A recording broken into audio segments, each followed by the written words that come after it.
Hi there, and welcome back to Dream Warrior.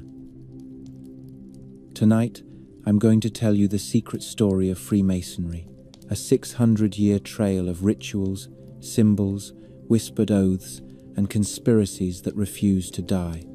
We'll follow it from its legendary beginnings to the lodges of Europe and America, through revolutions, scandals, disappearances, and the kind of power that doesn't always leave fingerprints.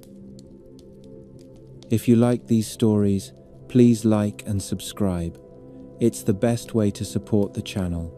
And tell me in the comments, do you think Freemasonry is mostly tradition or mostly influence? Thank you for being here. Now, close your eyes if you want, and let us begin.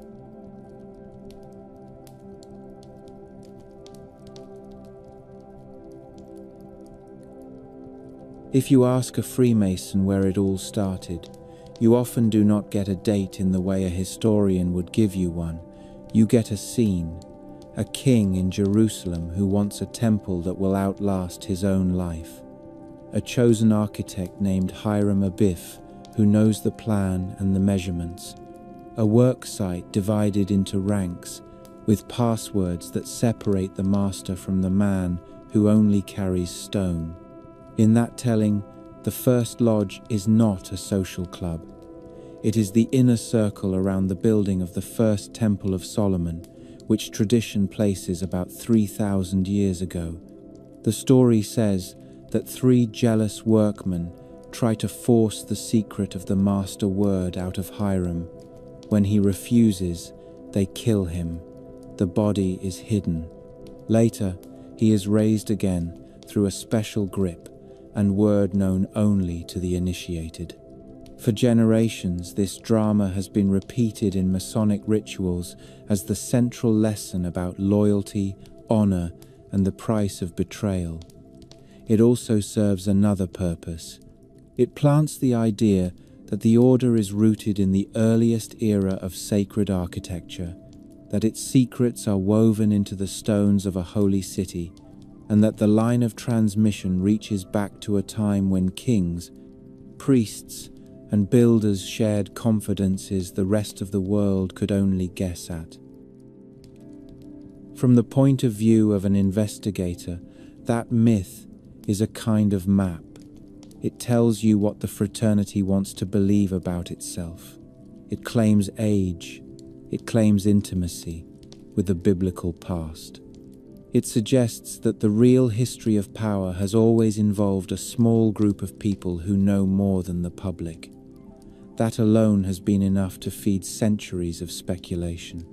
Some writers have taken the Hiram story and extended it further, arguing that the secrets preserved in Solomon's temple came from even older sources, Egyptian schools of geometry, Babylonian star watchers, or the priestly class that guarded sacred measurements and calendars across the ancient Near East. They point out that the temple in Jerusalem was built with precise proportions, that these ratios appear again in later monuments, and then they draw a straight line to Masonic symbols like the square, the compasses, the all-seeing eye, and the unfinished pyramid. In this reading, the lodge is not a social invention of the early modern age. It is the latest visible layer of a much older system for storing and passing on special knowledge about number, proportion, and order, knowledge that has always had a political edge because it can be used to design cities, plan fortifications, and even structure religious ritual. If you set the legend aside for a moment and look at what survives in archives, the first solid traces of something recognizably Masonic appear in medieval Europe. Not in a temple city, but in the cold work yards of cathedrals and castles. From the 12th century onward, great stone buildings rise across the continent. Their arches, vaults, and towers require a level of skill that ordinary village builders do not possess. The men who can perform this work are in demand, and they move from site to site as projects begin and end. To defend their pay and their status, they form lodges and guilds. These are not yet the lodges of modern Freemasonry with their formal degrees, but they have rules, leaders, and customs. They regulate apprenticeships. They set standards for work. They decide who is in and who is out. The word lodge itself referred at first to the physical hut or shelter on the building site where masons met, ate, and stored tools. Over time, it also came to mean the group that met there, the circle of initiates marked off from casual laborers and outsiders. The most important evidence for this world comes in the form of the old charges, a group of handwritten texts copied and recopied from at least the 14th century onward. The oldest known example is often called the Regius manuscript. It appears to date from around the late 1300s. Another early one is known as the Cook manuscript. These documents are sets of regulations, legends, and moral instructions presented as the ancient law of the craft. They outline how a mason should behave toward God, toward his Lord, and toward his fellow workers. They insist on obedience, secrecy, and loyalty. One of the striking features of these texts is that they include a legendary history of the craft that reaches back far beyond any real guild in England. They claim that geometry originated in Egypt, that it was taught by Euclid, that it was brought to England by a noble figure in the time of King Athelstan. This pattern becomes very familiar once you have seen it a few times. A trade that needs to justify its place in a strict social order gives itself a noble, even royal, origin story. The effect is to turn a practical occupation into a tradition with roots in sacred and royal history. In the case of the Masons, it also lays the groundwork for later generations to say, with a straight face, that what they do has always been linked to the hidden structure of civilization. Those guild records also tell us something about secrecy, long before speculative Freemasonry appears. The old charges do not spell out passwords or detailed grips, but they refer to keeping the craft's counsel and to the idea that certain things should not be written down where outsiders might read them. There are hints that Masons had signs by which they recognized each other and by which they proved their level of training. Some scholars have compared this to other medieval trades, which also protected specialized knowledge, but the Masons stand out for one simple reason. They dealt with plans that involved churches, royal projects, and fortifications. Their drawings and their ability to calculate stresses and angles gave them contact with patrons at the very top of society. That fact alone has encouraged later writers to imagine lodge meetings in which not only pay scales and schedules were discussed, but also matters of state, especially in times when kings were at war or when religious reforms made open discussion dangerous. The religious world in which all of this took place was tense and controlled. Europe lived under a church that claimed authority over belief, and it knew from experience that alternative teachings could spread quietly in small groups. Heretical movements had already appeared in the Middle Ages, some of them organized, some of them loose. Authorities were alert to gatherings that did not fit into official structures. Guilds were tolerated because they were necessary. They provided labor and they regulated crowded urban economies. At the same time, the church expected guilds to honor God and to conform outwardly to doctrine.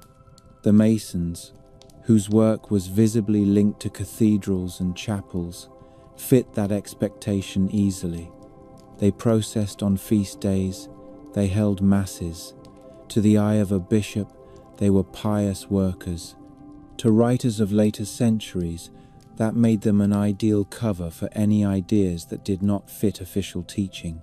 The image of Masons meeting inside half-finished churches, surrounded by columns and empty spaces that only they understood how to complete, has been irresistible to those who imagine that unorthodox teachings, perhaps about the nature of Christ or the balance of power between church and crown, could have been spoken more freely there than in any pulpit. If the biblical myth of Solomon gives Freemasonry a sacred starting point, another story often used in conspiracy accounts provides a bridge from the Middle Ages to the modern fraternity. This is the story of the Knights Templar. The Templars were a military and religious order founded in the 12th century to protect pilgrims in the Holy Land. Over time, they became wealthy bankers and landholders. In the early 14th century, the French king Philip the Fair moved against them. He had them arrested, charged with heresy, and many were tortured and executed. The order was dissolved by the Pope. That much is in the official record. What happened to the surviving members is harder to trace. In that space, speculation has flourished. According to one popular theory, some Templars fled to Scotland, a kingdom less tightly controlled by the papacy at the time. There, it is said, they joined forces with local building lodges and passed on their knowledge, symbols, and rituals. Supporters of this theory point to certain carvings and designs in Rosslyn Chapel, a 15th century Scottish church, that seem to echo both Templar emblems and later Masonic motifs. They also point out that both groups were associated with the temple in Jerusalem in their own ways, and that both had a structure of ranks, oaths, and internal discipline. On this basis, they argue that modern Freemasonry is the institutional descendant of a suppressed order that once held great political and financial power in Europe, and that it has preserved elements of Templar tradition under a new name. Professional historians have argued about how strong the evidence is for a direct link between Templars and Masons. It is a difficult question to settle because both orders valued secrecy, both were destroyed or transformed by events, and both inspired later romantic and political writing that is hard to separate from fact. What is clear, however, is that Freemasons themselves in the 17th and 18th centuries began to adopt Templar language and degrees. Higher-level rituals with titles like Knights Templar, Knights of the Temple, and similar names appeared in various Masonic rites. That tells us that the fraternity saw value in connecting itself to the lost military order, whether the bloodline was real or not. It wanted that aura of persecution, bravery, and proximity to the Holy Land. For conspiracy-minded observers, this adoption of Templar themes looks like an admission. If the rituals remember the older order, perhaps the lodge records do too, under another form. Perhaps a network built to command knights and manage treasure learned to survive underground by adopting a humbler face. While these layers of legend and association accumulated, the daily reality of Mason lodges in late medieval and early modern Europe continued in a more work-centered way. Apprentices came as boys to a building site. They lived with a master. They learned to square stones, to dress them, to set them in courses. After years of service, they presented a piece of work to prove their skill. If accepted, they became full members of the craft. They were then allowed to travel and to set their mark on stones as a sign of responsibility. Many cathedrals still bear such marks. simple geometric symbols cut into corners and joints. For most of the men who carved them, the lodge was a mixture of school, union, welfare society, and religious confraternity. It helped bury members, supported widows, and maintained an internal justice that kept disputes from spilling into the streets. None of that is mysterious in itself. What turns it into something larger, in hindsight, is the decision to attach a particular kind of story to this otherwise ordinary structure. The story that geometry is not only a useful tool, but a sacred language. The story that the craft has always been connected to rulers and priests. The story that certain words and signs, once learned, make a man part of something that stretches far beyond his own town and even beyond his own lifetime. In the 17th century, we begin to see evidence that lodges were admitting men who were not working masons. These were called accepted masons. They were gentlemen, merchants, professionals, often educated. They came for various reasons. Some admired the moral code and mutual aid. Some were attracted by the secrecy and sense of belonging. Some may have seen it as a way to build networks across class lines. This development is crucial because it gradually shifts the center of gravity from operative craft to speculative symbolism. Once a lodge can contain men who never plan a building, its rituals and stories take on more weight than its practical rules. The biblical legends, the old charges, the talk of ancient origins, all gain importance as the shared material that holds this mixed company together. At that point, the Solomon story, the Euclid story, and the Templar story become more than ornaments. They become the backbone of an identity that is no longer tied to any one trade. By the time a new form of Freemasonry emerges in London in the early 18th century, with formal grand lodges and published constitutions, it can present itself as the heir to all of this. To ancient temple building, to medieval guild discipline, to persecuted knightly orders, to a secret line of knowledge about numbers, architecture, and morality that has supposedly survived fires, wars, and reforms. Whether that line is as unbroken as believers claim is a question that different people answer in different ways. What matters for our story is that the claim exists, that it is repeated, and that it has consequences.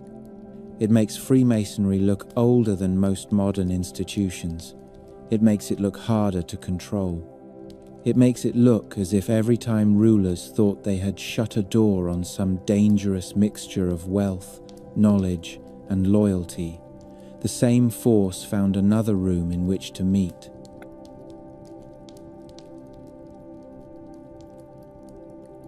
In the 17th century, long before most people had heard the word Freemason in its modern sense, there were already signs that the old building lodges were changing. The evidence is not dramatic. It appears in short diary entries and scattered records. One of the most cited comes from an English antiquary named Elias Ashmole. In 1646, he noted that he had been made a Freemason in a lodge at Warrington. Ashmole was not a working mason. He was a gentleman, a scholar, a collector of manuscripts and curiosities. His presence inside a lodge tells us that the doors were opening to men who did not earn their living with stone and mortar. It is one of several hints that the craft was moving from an occupational body toward a broader fraternity. Lodges had begun accepting men drawn by curiosity, social contact, or a sense that these meetings contained something more than a wage agreement or a welfare fund. By the early 18th century, this shift reached a point where it could be organized at a new level. On a June day in 1717, 4 London lodges met at a tavern known as the Goose and Gridiron. Representatives elected a Grand Master and formed what they called the Grand Lodge of London and Westminster. The act sounds simple. In context, it meant that separate lodges would now recognize a central authority, share a set of rules, and coordinate their activity. They took practices that had grown informally over centuries and placed them under a written constitution. That document, known as the Constitutions of the Freemasons, was published in 1723 under the name of a Presbyterian minister named James Anderson. It contained a version of the old charges, a legal framework for lodge governance, and an expanded legendary history of the craft. Anderson reached back to the builders of Babel, to ancient Egypt, to Solomon, and then forward through European kings, presenting Masonry as a continuous thread running through civilization. For members, this narrative framed their meetings as the latest chapter in a very long story. For critics, it was evidence that the organization took itself seriously in ways that demanded attention. The rules Anderson set down also gave the fraternity a particular character. They required belief in a supreme being, but they discouraged political and sectarian dispute inside lodge rooms. The idea was that men of different denominations could meet on neutral ground if they agreed to leave certain arguments at the door. God was invoked as the great architect of the universe, a title that fit easily with a craft rooted in building. This arrangement suited an age when religious wars were recent memory and when many educated people were turning toward what would later be called Enlightenment values. The lodge became a place where a merchant, a lawyer, a minor aristocrat, and a clergyman could sit as brothers and discuss morality, science, and public matters in a controlled setting. Membership did not erase social rank, but it created a parallel hierarchy based on degrees and offices that were held for fixed periods and filled by election. From the start, this structure encouraged a habit of meeting and deciding that had political implications. A typical lodge kept minutes, elected officers, handled funds, and voted on candidates. Men learned to speak in an ordered way, to propose and second motions, to argue without breaking the peace of the room. These were the same skills needed in councils, parliaments, and committees. Lodge charity also required organization. Subscriptions were collected. Relief was given to widows and sick brothers. Money moved according to agreed rules rather than personal favor. For a man who wanted to practice leadership in a public yet private context, the lodge offered a training ground. It is not surprising that many of those who later appear in political life first tested their abilities inside these rooms. As the London Grand Lodge asserted itself, other centres responded. In Ireland and Scotland, existing lodges had their own traditions and did not always accept direction from London. Scottish records show operative lodges much older than many English ones. They prized their independence and their local customs. In time, separate grand lodges formed in Edinburgh and Dublin. In England itself, disagreements arose over ritual, membership policy, and control. By the middle of the century, there were two rival bodies, one calling itself the Moderns, the other the Ancients. Both claimed to preserve the true practice of Masonry. The split created a situation that outsiders found confusing, but that members navigated with care. A man initiated under one authority might or might not be accepted in a lodge under the other. Networks of loyalty formed not only around the craft as a whole, but around particular versions of it. Across the Channel, Freemasonry arrived in France in the 1722s. British and Irish lodges founded branches in Paris and other cities. French nobles and officers joined, attracted by the novelty and by the promise of mixing with foreigners and with members of different ranks on terms of ritual equality. In France, the fraternity absorbed local tastes. Elaborate higher degrees developed, often with titles that referred to chivalry, the temple, and mystical themes. These new layers of ritual went beyond the 3 craft degrees common in England. They offered initiates progression through an ordered series of secrets, each level adding signs, words, and stories. Some systems reached 30 or more degrees. The effect was to create an internal ladder that extended upward even after a man had become a full master mason. This made the organization more absorbing for those who liked ceremony. It also deepened the sense that there were inner circles and hidden teachings to which only a few would ever gain access. The spread did not stop in France. Lodges appeared in the German states, in the Dutch Republic, in Italy, in Spain, and in the Scandinavian kingdoms. In many places they were introduced by officers returning from foreign service, by merchants, and by diplomats. They often began in port, cities, and capitals, where populations were more mixed and authorities were used to managing foreign influences. The fraternity presented itself as a school of virtue, a space for rational discussion, and a supporter of charity. In practice, it gathered men who were already connected or who wanted to be. In Catholic countries, this combination of private meetings, non-clerical moral teaching, and contact with foreigners drew suspicion. The papacy responded with formal condemnations. In 1738, Pope Clement XII issued a bull that forbade Catholics from joining lodges, citing their oaths, their secrecy, and their indifferent approach to religious difference. Similar decrees followed under later popes. These rulings did not stop Masonry, but they pushed it into a grey zone, where membership could be both prestigious and risky. In Protestant countries, where the church was aligned with the state rather than above it, the response was more mixed. Some rulers saw lodges as harmless or even useful places where loyal subjects could meet. Others worried about any group that met behind closed doors without direct control. In some German principalities, princes took leadership roles in the craft to keep it under their eye.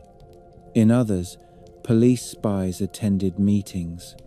The British state, which had a long history of monitoring dissenting clubs and coffeehouse circles, watched but rarely moved against Masonry as such. The fact that many officers and colonial administrators were members made direct suppression less appealing. Instead, concerns were expressed indirectly through pamphlets and satire, which mocked the pretension of men who played at mystery with rolled-up trousers and passwords. The British Empire provided the roads for further expansion. Army regiments carried travelling warrants that allowed them to open lodges wherever they were posted. Sailors formed lodges in ports across the Atlantic and Indian Oceans. Merchants opened lodges in trading cities where European communities took root. In North America, lodges appeared in Boston, Philadelphia, New York, and Charleston. Some were chartered directly from London. Others received warrants from Irish or Scottish authorities. These colonial lodges brought together men who would later play major roles in local politics and in the eventual break with Britain. At this stage, however, they functioned mainly as clubs for mutual assistance, social contact, and discussion. Within the lodge room, certain practices reinforced the sense of belonging to a distinct and structured body. Candidates were proposed and vetted. A secret ballot using white and black balls determined acceptance. A single negative vote from a member could keep a man out. Once initiated, a brother could travel and seek admission to other lodges by giving the correct signs and words. Officers sat in fixed stations, facing each other across the room. Rituals followed a set pattern, with questions and answers that every member was expected to learn. The physical layout and the spoken forms created a recognizable environment that could be reproduced in any town or port if enough members were present. This standardization allowed a man to move from Scotland to London to Boston and still feel that he knew the rules of the room he entered. Membership lists from this period show a range of occupations and ranks. In urban lodges, one could find craftsmen, shopkeepers, printers, lawyers, civil servants, and sometimes titled men. The presence of printers and publishers is notable because it meant that Masonry had direct links into emerging public spheres of newspapers and pamphlets. Ideas discussed in a lodge might later appear, stripped of identifying marks, in essays about government, morality, or civic life. The fraternity did not need a formal policy to influence debate. It only needed members who wrote and spoke in other venues. At the same time, there were clear limits.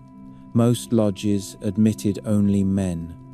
In many places, there were informal or formal barriers to admitting Jews, people of color, or those without property. Some of these limits reflected broader social prejudices. Others were part of an effort to keep the fraternity within a respectable band of society. For all its language of equality among brothers, many lodges functioned as selective clubs that filtered entrance. That selectivity made them attractive as spaces where business partnerships could be formed and where political alliances could be tested in relative privacy before being presented to the wider public.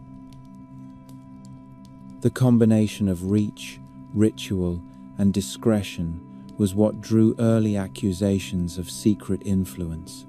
In the late 18th century, when revolutions shook established orders, conservative writers in Europe began to argue that Masonic lodges were not just reflecting the new ideas of the age, but actively planning and spreading them. They pointed out that the fraternity crossed national borders and that it included men involved in politics, the military, and the economy. They noted that members called each other brothers and owed each other mutual aid. They observed that outrage over events in one country seemed to echo in another, where lodges were strong. From these observations, they drew conclusions about coordination and intent. It is important to note that the lodges themselves cultivated a sense of special knowledge that encouraged such readings. Teachings were framed as light given to the candidate. Symbols were presented as keys to moral and philosophical lessons. Higher degrees claimed to reveal deeper levels of meaning. The atmosphere inside a lodge was designed to make a man feel that he had entered a different order of understanding. In an age fascinated by natural philosophy, secret experiments, and coded societies, this was part of the appeal. It also raised the obvious question in many minds. If men were capable of keeping such secrets about symbols and stories, what else might they be keeping? If they swore to support each other, how far did that support go once members found themselves in councils, courts, and ministries? By the closing decades of the century, Freemasonry had become a familiar presence in cities from London to Philadelphia, from Paris to Vienna. It had also become a screen onto which people projected their hopes and fears about the new kind of public life that was emerging. For some, lodge rooms represented a model of civil society. For others, they looked like rehearsal halls for hidden influence. The same network that could organize charity and promote education could also, in the eyes of critics, organize dissent and promote agendas never submitted to the wider population. By the middle of the 18th century, Freemasonry had moved from being an English project with foreign branches into a network that could survive changes in government and survive across borders. That mattered because the Atlantic world was entering a period when old political habits were breaking and new ones were being invented in real time. People often described the American and French revolutions as explosions of ideas, but the day-to-day reality was organization. Men had to meet, argue, vote, coordinate, raise funds, keep secrets, recruit allies, and maintain discipline when the consequences of a careless sentence could be prison or death. In that environment, the appeal of the lodge was practical. It offered a ready-made structure, a process for admitting trusted people, a vocabulary of fraternity, and a habit of private meeting that did not look unusual in cities already full of clubs, guilds, and societies. This is the point where Freemasonry becomes hard to separate from the wider political culture, because the same men who attended lodge also served on committees, printed newspapers, ran businesses, and held public office. Even when the lodge did not issue political orders, it produced relationships, and relationships are often what decide how power moves. In the American colonies, lodges existed before independence and grew as ports and towns grew. They were part of a larger associational life in British North America, alongside churches, militia organizations, merchant societies, and reading groups. Many of the men who became prominent in revolutionary politics had also joined lodges at some point in their careers. Benjamin Franklin, who spent years moving between Philadelphia, London, and Paris, provides a clear example of how these circles overlapped. He was a printer and publisher, a civic organizer, a diplomat, and a man who understood the value of networks. Freemasonry fit comfortably into that world because it crossed boundaries that formal institutions often could not. A lodge could include merchants who controlled shipping, lawyers who knew the courts, artisans who had influence in the streets, and military officers who could enforce decisions. In the years leading up to open conflict with Britain, those connections mattered for practical tasks like fundraising, distribution of information, and coordination between towns. George Washington's case is often cited because he became a public symbol of the new nation and because his Masonic identity was widely known.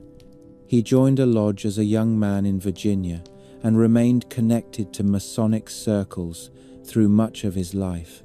In public ceremonies, during and after the Revolution, Masonic participation was visible, especially in events like cornerstone layings, where the language of building and civic order matched the image of the new republic as a constructed project.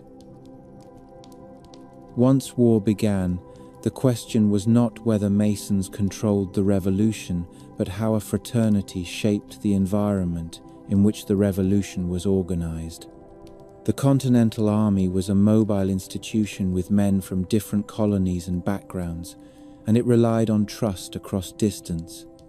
Military lodges existed in the British Army, and similar practices appeared on the American side. Officers who were members could recognize each other through shared rituals and create quick bonds in settings where formal rank was not always enough to establish loyalty. This is one reason Freemasonry remains central in later stories of a so-called Masonic Republic. The logic goes like this. If you have a network that is already international and already structured by vows, and if you place members of that network in leadership roles during the founding of a new state, then the new state may carry the imprint of that network even if no one ever announces it. Supporters of this view point to the number of prominent founders who were Masons, to the presence of lodges in key cities, and to the way Masonic ideals of virtue, self-control, and civic duty resemble the language used in early American political culture. Critics answer that Masonry was simply one of many associations in an era when men joined multiple clubs and societies. But the suspicion survives because the lodge, unlike most clubs, asked for secrecy and created a bond that could be deeper than ordinary friendship.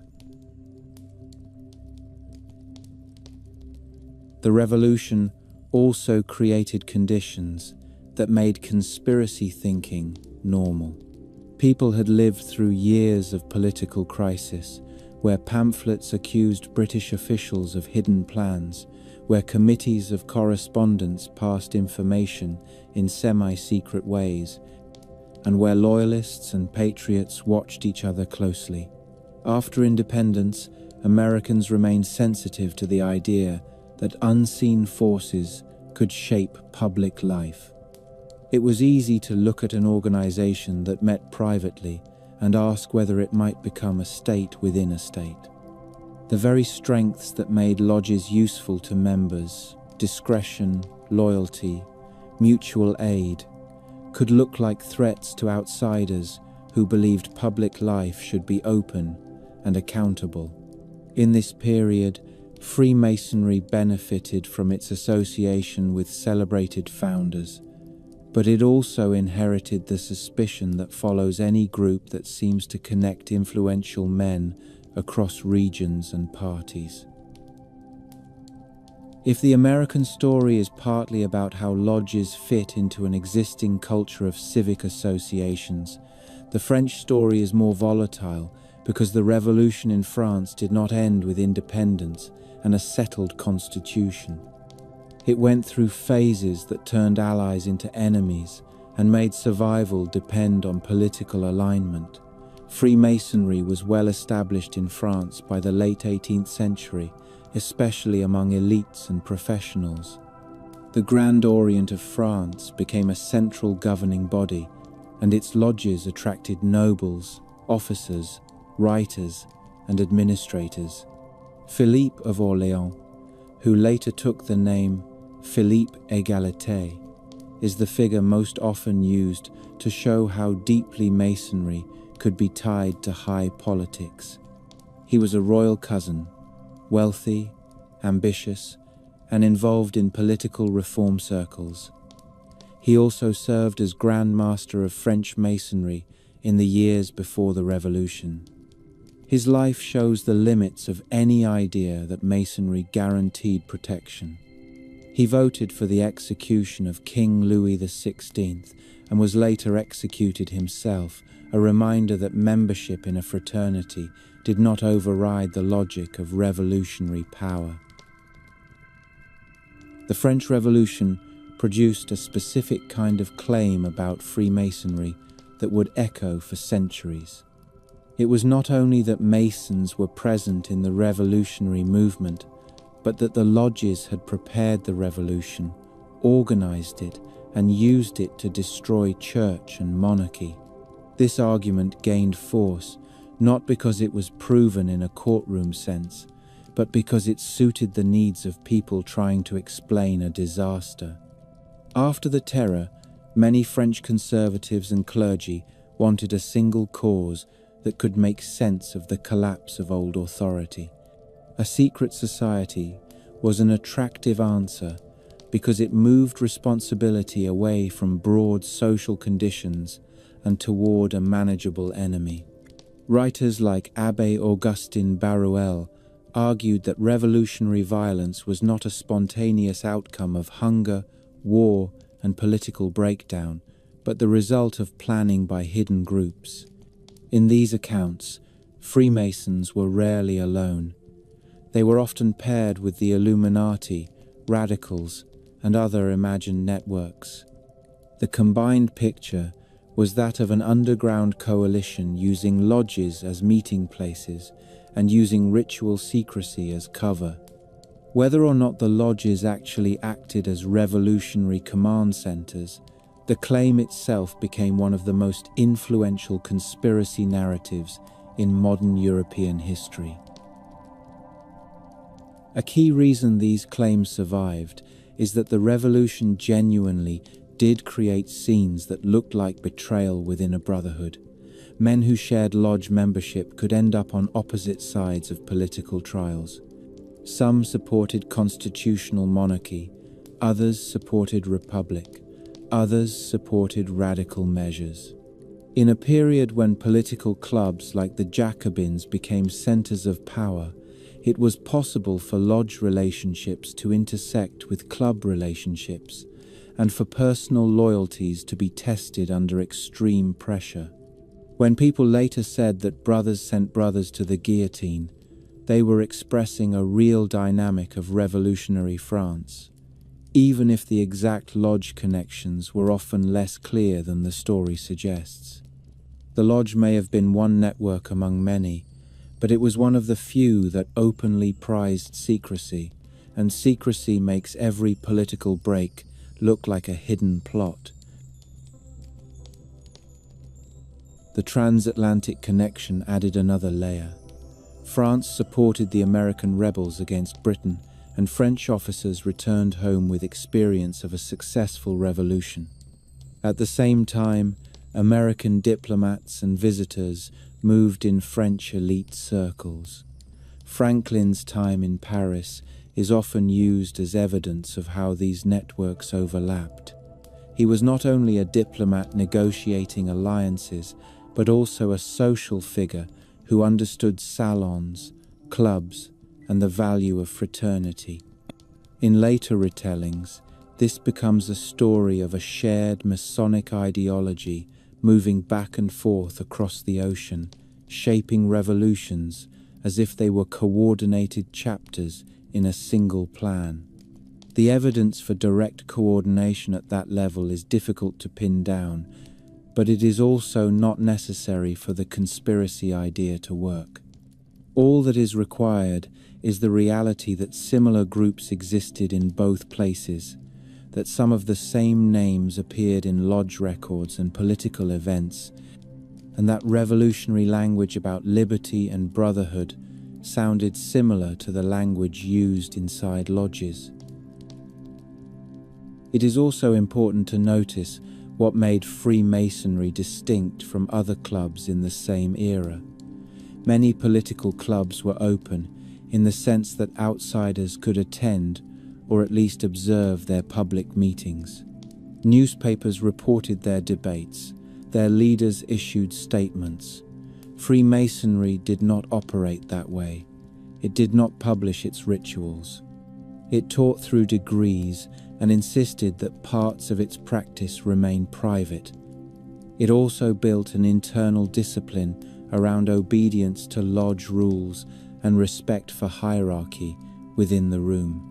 That combination could look like a parallel structure of authority.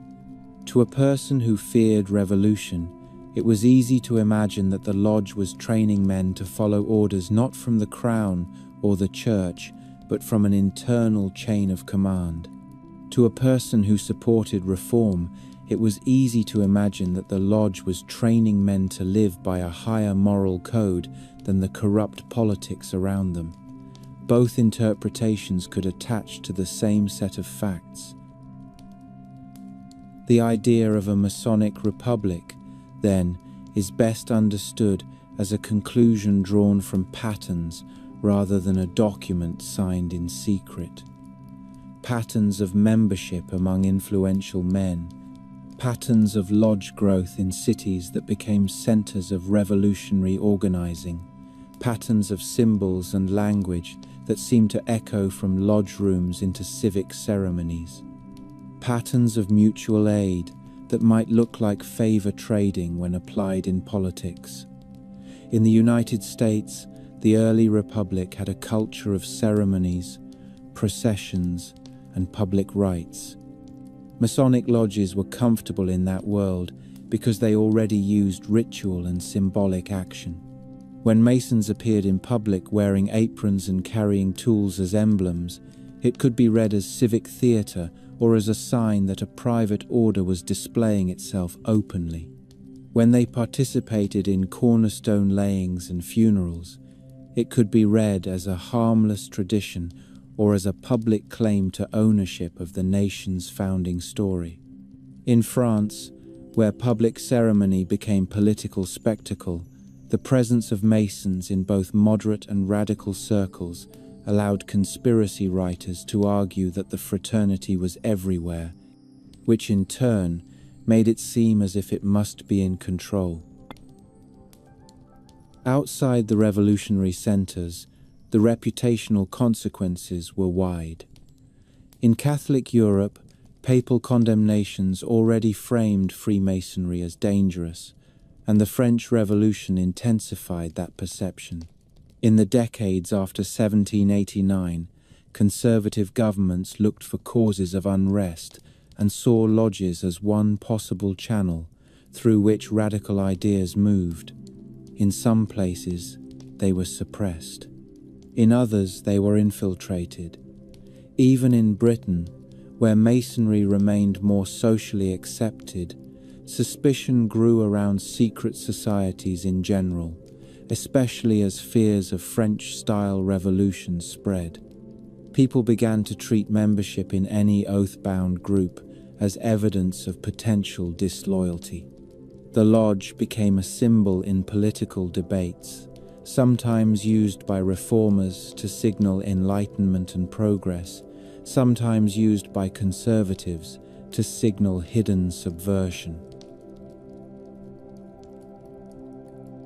In the 1,820 seconds, the United States was still young enough that reputations and institutions could change quickly, but old enough that people had begun to argue about what kind of country it would become.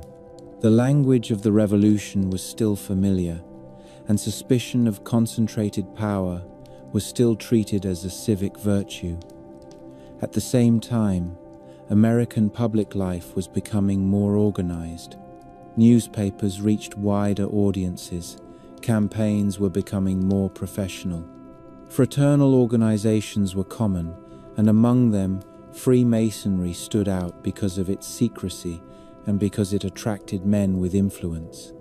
Lodges were present in towns and cities, and Masons were present in courts, legislatures, banks, and militia structures. For many Americans, that was not automatically alarming. A lodge could be a place for charity and fellowship, but the conditions were already in place for a single scandal to turn Masonry from a private fraternity into a national controversy. That scandal centered on a man named William Morgan. Morgan was not a famous figure in American history before he became one. He was a working man in Western New York who moved through the restless economy of the early republic, where people relocated often, took on new trades, and tried to climb. He had been connected to Masonry, and in the way these stories often begin, he became alienated. Whether his motives were revenge, money, personal grievance, or a belief that the public had a right to know, he threatened to publish what he said were the secrets of the order. That idea struck at the core of what bound the fraternity together. In the lodge world, ritual was not decoration. It was the mechanism that separated insiders from outsiders and created trust across distance. If the words and signs could be printed and sold, then anyone could imitate membership. The badge would lose value, the bond would weaken.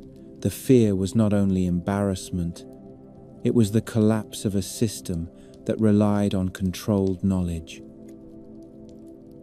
The events that followed were messy in details and clean in their effect. Morgan was arrested on charges that looked minor and suspicious. He was held, released, and then taken again. He disappeared. The immediate question was simple. Where did he go? The deeper question was one that Americans were trained to ask. Who had the power to make a man disappear? And what did it say about the equal protection of the law? In the early reporting and later accounts, the story took on a consistent shape. Local Masons, angered by the threatened exposure, used their connections to apply pressure through legal mechanisms. Police officers, sheriffs, jailers, and justices of the peace were alleged to have played roles, or at least to have looked away at critical moments. Men who saw Morgan being moved reported strange coordination, the sense that he was being handled by a group rather than by ordinary law enforcement. Whether Morgan was murdered, kidnapped, or smuggled away, the result was that the public believed something worse than a crime had occurred. They believed the institutions meant to protect citizens had been bent to protect a fraternity. That belief mattered more than any single piece of evidence because it touched a nerve in American politics. The country had fought a war against a distant power accused of arbitrary rule. The Republic's legitimacy depended on the idea that law applied equally and that no private allegiance outranked citizenship. The Morgan affair seemed to present a case where a private oath did outrank public duty. It did not help that Freemasonry's own rules emphasized loyalty to brothers and discretion in the face of outsiders. Critics argued that a Mason in a position of authority would always face a conflict of interest.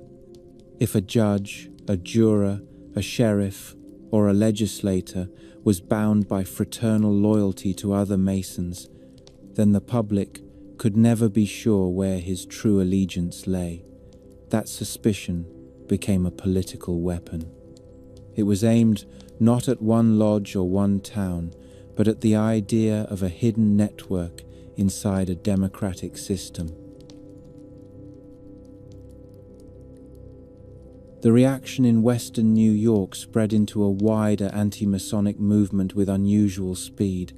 Public meetings were held, committees gathered testimony, newspapers printed accusations and counter-accusations. For many citizens, the secrecy of Masonry made ordinary investigation difficult. Lodges did not open their records. Members denied or minimized knowledge. Witnesses were reluctant to speak. That reluctance was interpreted not as individual caution, but as proof of a coordinated cover-up. When prosecutions occurred, they did not resolve the larger suspicion. A few men might be convicted of kidnapping or conspiracy, but the central question remained: who ordered it and why? In the absence of a clear answer, the public filled the gap with a conclusion that seemed to fit the patterns they already believed about Masonry. There must have been an internal decision. There must have been a lodge plan. There must have been a punishment. The missing man became a symbol of what secrecy could do to open society. This was also a moment when American politics was shifting from elite consensus toward mass participation. New voters were entering the system. Party organization was strengthening. Campaigns used newspapers and rallies to shape public opinion. The Morgan affair turned anti-Masonry into a political identity that could be mobilized. It produced the first durable third-party movement in American history, the Anti-Masonic Party. That party did not form around taxes or tariffs or foreign policy. It formed around the idea that a secret society had corrupted public institutions. That is significant because it shows how deeply the suspicion ran. People were willing to build a political machine around the problem of fraternal secrecy. They held conventions, nominated candidates, issued platforms, and ran campaigns focused on one central claim. No secret order should have private power in a republic. The Anti-Masonic Party also introduced practices that would shape American politics more broadly. It used a national convention to choose a presidential candidate. It built a network of newspapers.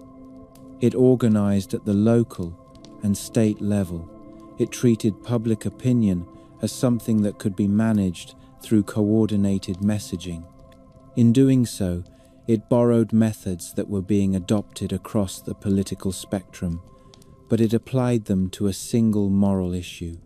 This gave the movement a sense of purity and urgency that older parties sometimes lacked. It was not enough to argue that Masons had made a mistake. The anti-Masonic argument was structural. It held that Masonry's very existence as a secret oath-bound organization was incompatible with Republican government. Once that claim was accepted, any Mason in public office could be portrayed as a threat. Freemasonry's defenders responded in several ways, and each response carried risk. Some argued that the fraternity was harmless, that its rituals were symbolic, and that the accusations were irrational. That approach sometimes failed because it sounded dismissive at a time when a man was missing. Others argued that Morgan was not a victim, that he had fled, that he had staged his own disappearance, or that his character made him unreliable. Those arguments sometimes sounded like blame shifting, which reinforced the idea that Masons would say anything to protect the lodge. Another response was silence. Lodges closed ranks, hoping the storm would pass. But silence in a scandal about secrecy is a kind of fuel. It confirms the critic's logic. The order will not answer because it cannot answer without exposing itself. This is where conspiracy thinking became more than an attitude. It became a framework. The Morgan affair supplied a narrative template that could be used again and again in later decades. A secret society exists. A dissenter threatens exposure. The dissenter suffers an unexplained fate. Authorities behave strangely. The society denies involvement. The public concludes that secrecy itself is the mechanism of control. Once people have that template, they can apply it to other events. They can interpret accidents, career rises, legal outcomes, and political decisions through the lens of invisible coordination.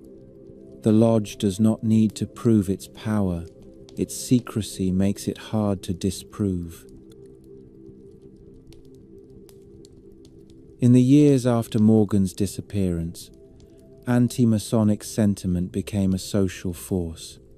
It did not remain confined to politics. Churches preached against Masonry.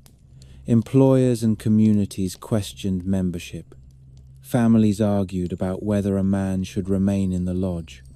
Public ceremonies that included Masonic participation became contested. In some places, Masons resigned or stopped attending meetings. In others, they defended their membership as part of their identity. The country's newspapers turned lodge life into public entertainment, printing descriptions of rituals, exposing symbols, and mocking the fraternity. The act of exposure became a kind of counter-ritual, a way for outsiders to claim power over a system built on controlled information. At the same time, the movement's intensity created its own distortions. Once Masonry was treated as the hidden cause of injustice, it became tempting to see it everywhere. If a judge ruled in a way someone disliked, it was easy to suspect his lodge ties. If a banker prospered, people could suspect fraternal connections. If a politician received support, there might be a lodge network behind it. The fraternity became a catch-all explanation for outcomes that were otherwise complex. That is one reason the story of the Morgan affair remains important in the larger narrative. It was not only a local crime with national consequences. It was a moment when the American public learned to think of Masonry as a system that could plausibly operate behind the visible institutions of democracy. The United States was a nation built on associations, and the idea that one association might be stronger than the Republic itself was a fear that could be revived whenever trust in institutions weakened. There is also a practical reason the Morgan case struck so deeply. Many Americans knew Masons personally. The lodge was not a distant mystery. It was the store owner, the sheriff, the doctor, the lawyer, the minister, the neighbor. That closeness made the suspicion more intimate. If a lodge could protect its own, then a non-member might worry about being disadvantaged in business, in court, or in civic life. Anti-Masonic rhetoric often returned to that point. It argued that Masonry created two classes of citizens, brothers, and everyone else. That claim was hard to disprove because it was not based on a single event. It was based on a plausible mechanism. Men help their friends. Men help their allies. A ritual oath formalizes that help and extends it beyond personal acquaintance. In a society where access and reputation mattered, that extension looked like a private advantage. The political rise and eventual decline of the anti-Masonic party also shows how these controversies evolve. In some elections, anti-Masonic candidates gained real power, especially at the state level. The movement influenced the agendas of major parties, pushing them to address public concern about secret influence and corruption. Over time, however, other issues took over, including economic conflict and debates over slavery. Many anti-Masons were absorbed into emerging political coalitions. But even as the party faded, the suspicion did not disappear. It became part of American political culture, ready to be revived when new scandals made secrecy look dangerous again. That is a key point for understanding the long history of Masonic conspiracy. The Morgan affair did not settle the question. It created a permanent association between Freemasonry and the idea of hidden power. That association could lie dormant and then return when conditions were right. For Freemasonry itself, the crisis forced adaptation. Lodges became more careful about public image.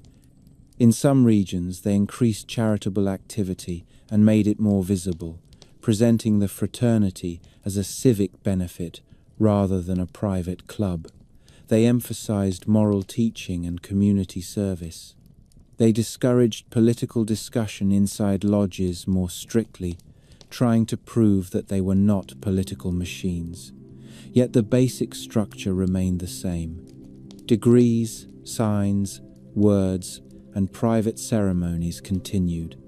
The fraternity remained selective, and it continued to reward loyalty among members. That meant the core suspicion could never fully go away. A group can open its charity books to the public, but it cannot open its core identity without becoming something else.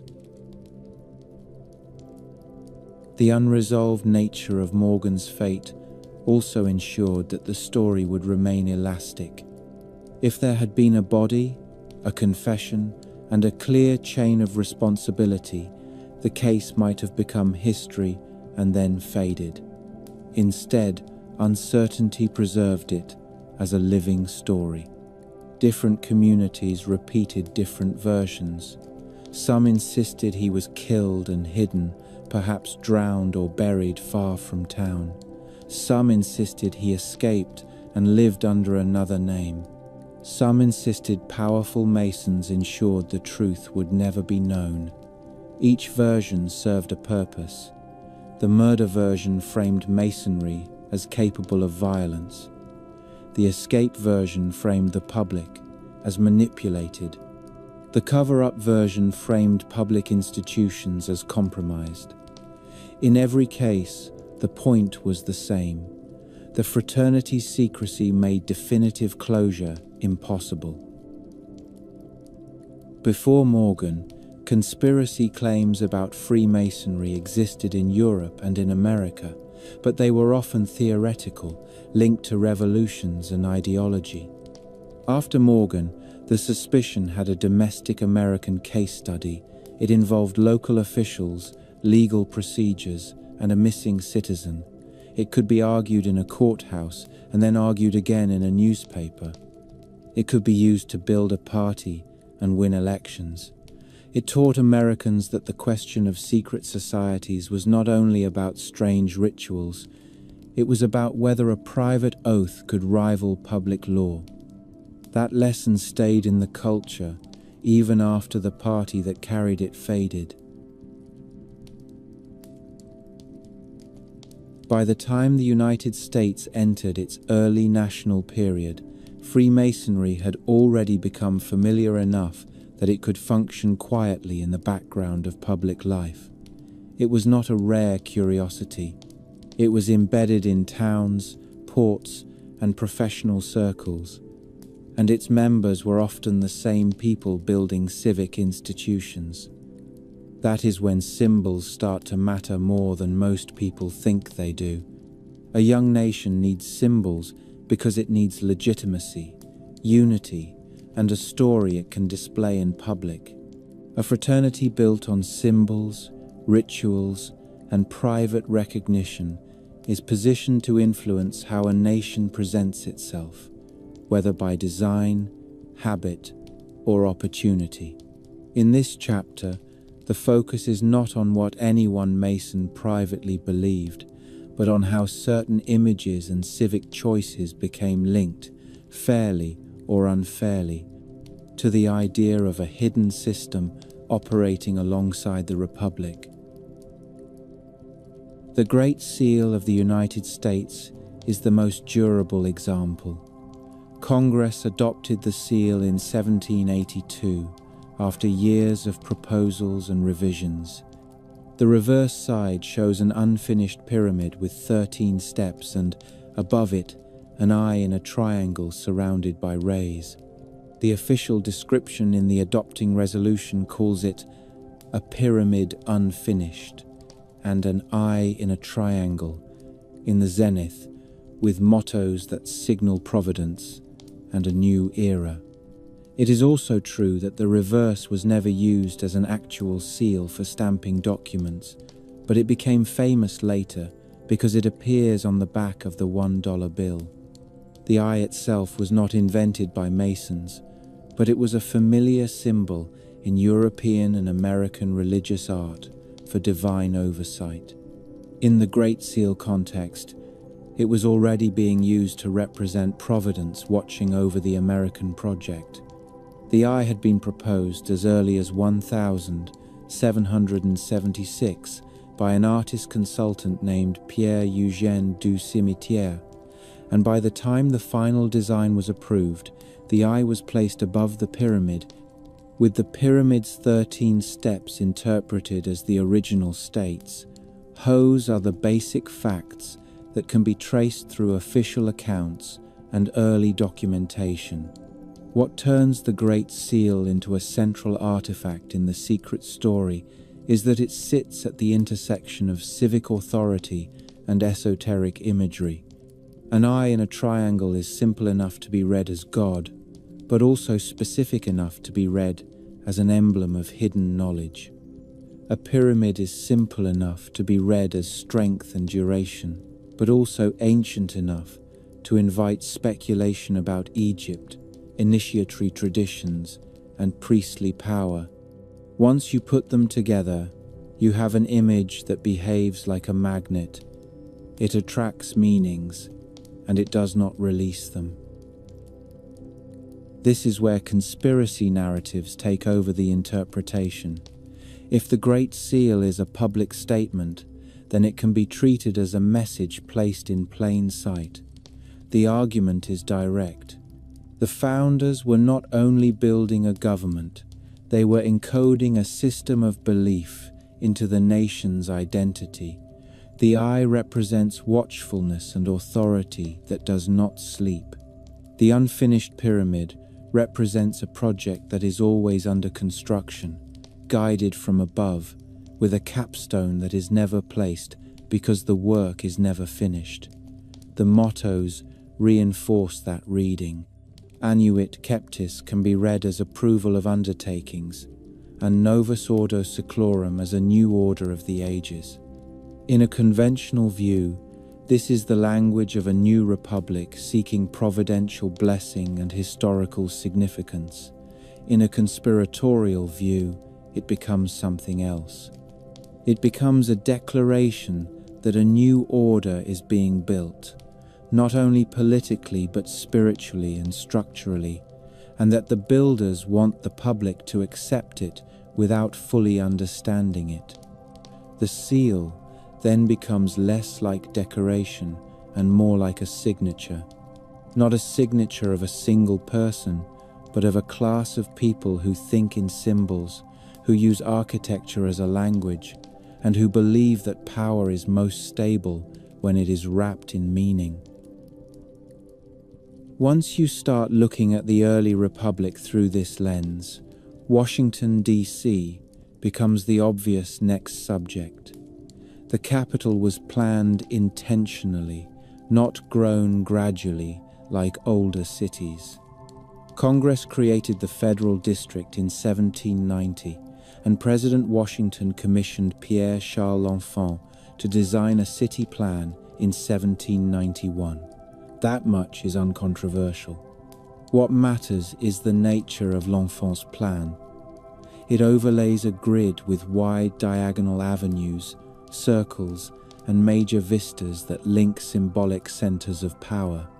The plan is designed to make certain buildings dominant in the visual and spatial order of the city. It is a city built to be read, to guide movement and attention.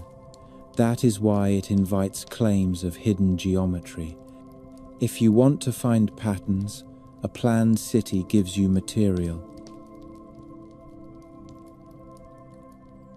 The Smithsonian's National Postal Museum has addressed the popular claim directly and notes that L'Enfant was not a Mason, while also describing how his plan used focal points, open spaces, and a grid system that shaped the capital's structure.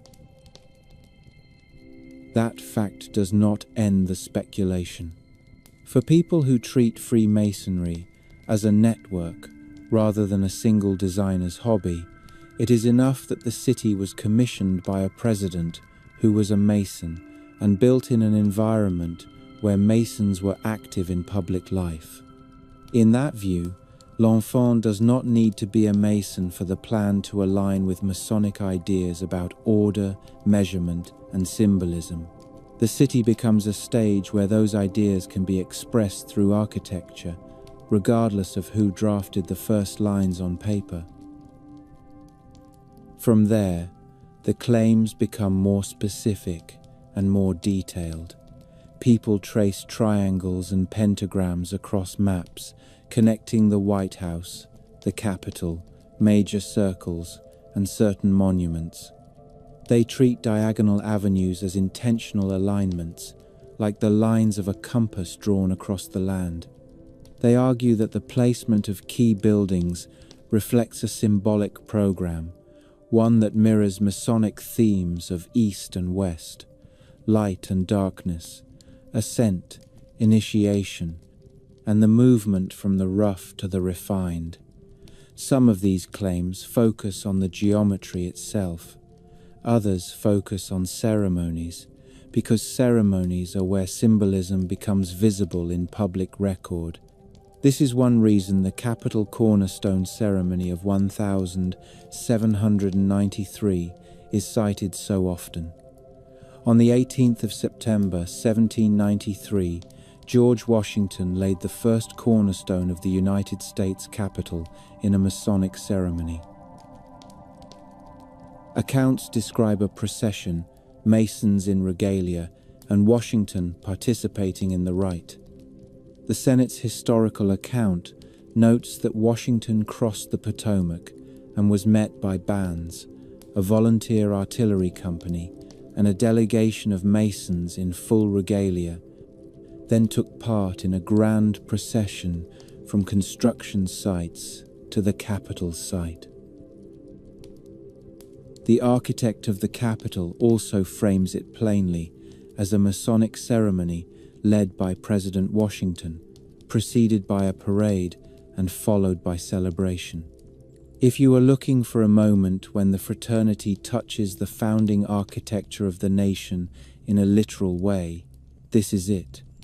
It is not a rumor, it is a documented public event. That is why it carries so much weight in the secret story.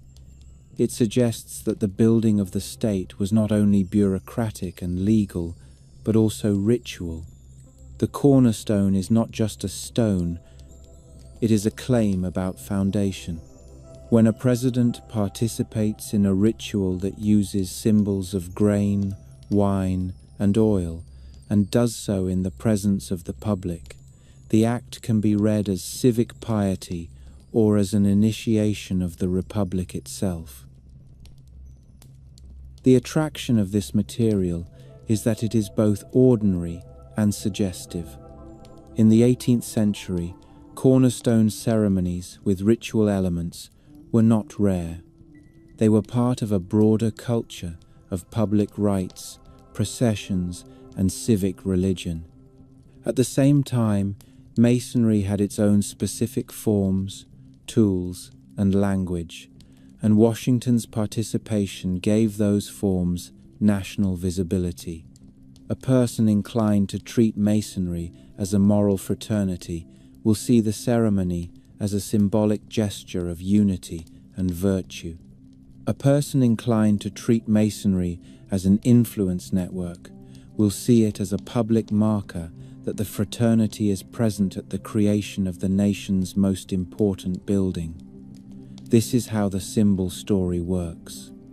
The same event can be framed as harmless tradition or as a deliberate signal, and when the event is tied to physical infrastructure that will last centuries, the signal appears permanent.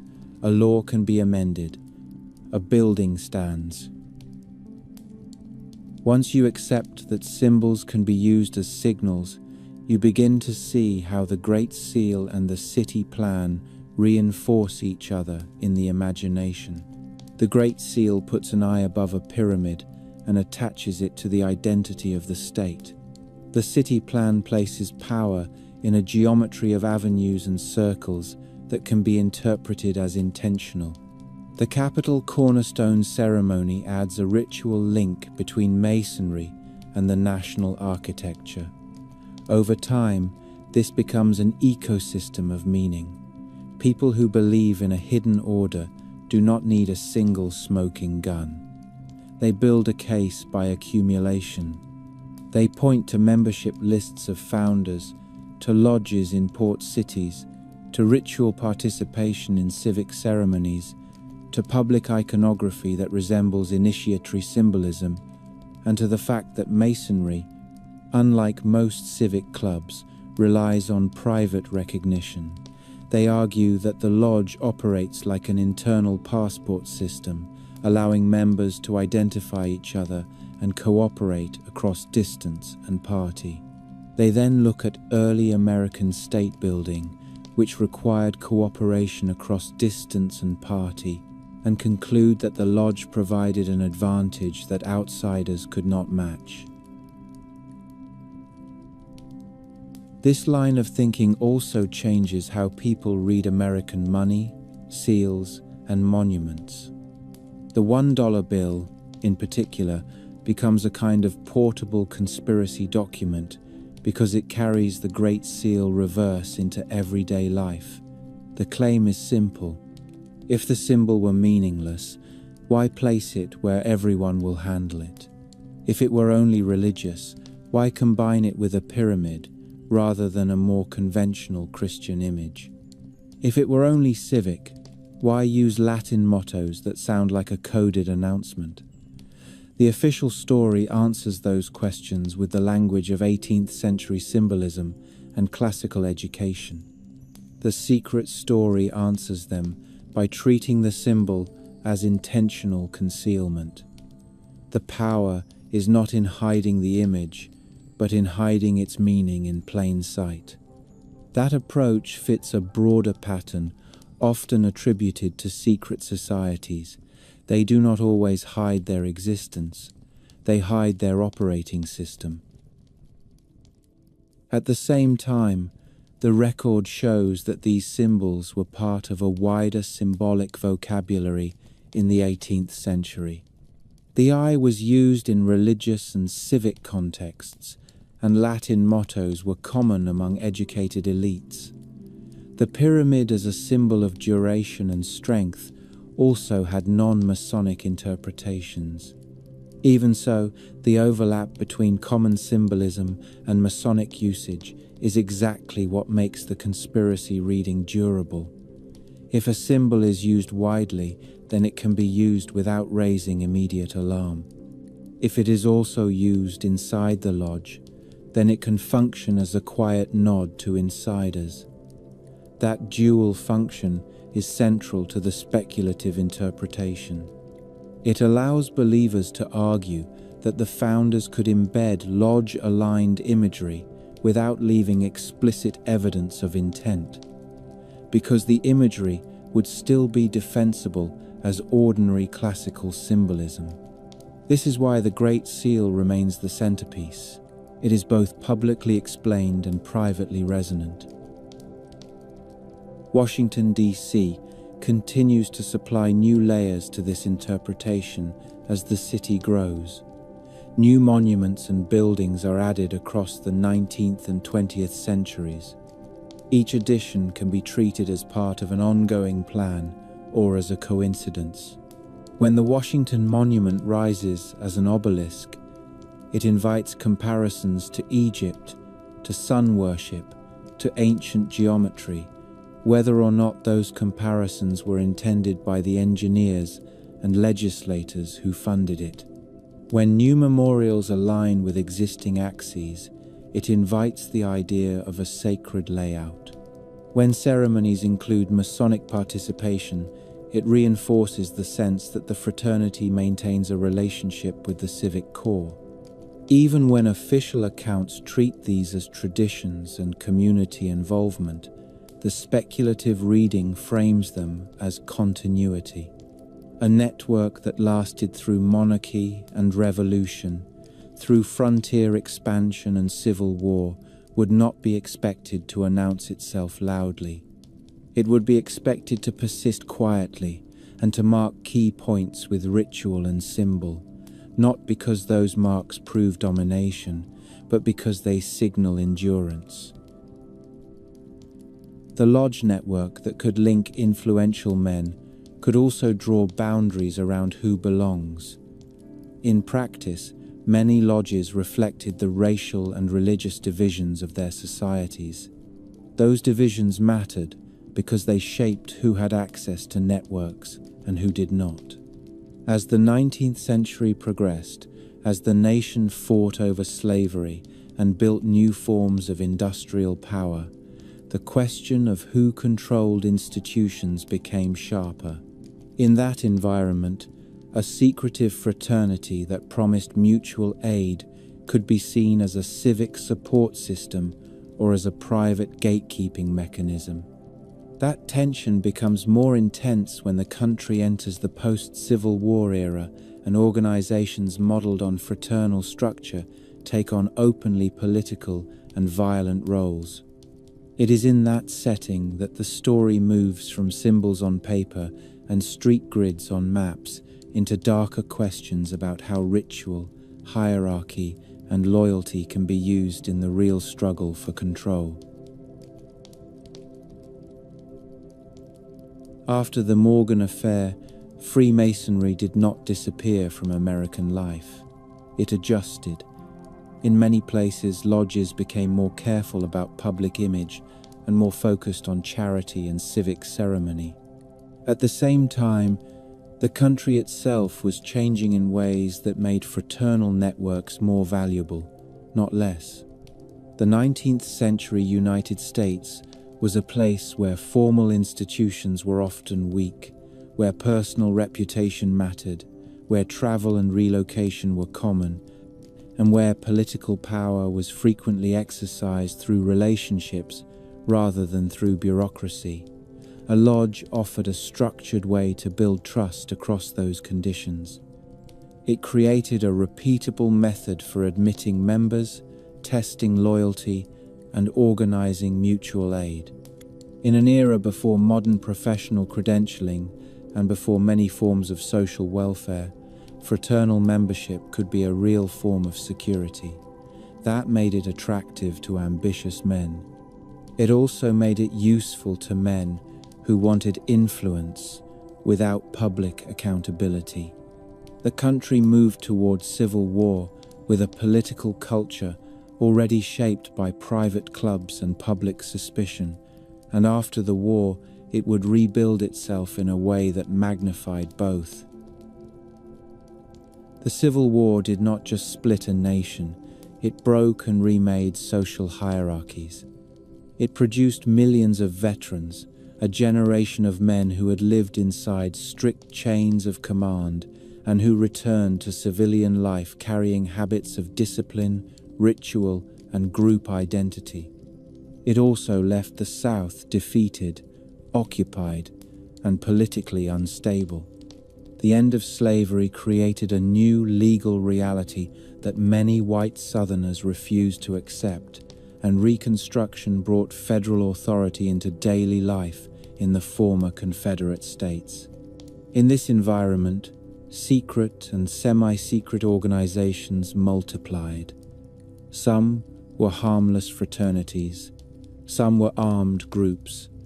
Many used similar methods because the problem they were solving was the same. How do you coordinate people when you do not trust the government, when you fear informants, and when you want to act without public scrutiny? The tools are predictable: oaths, signs, passwords, ranks, initiations, meetings at night, a shared narrative that gives members moral permission to do what they are doing.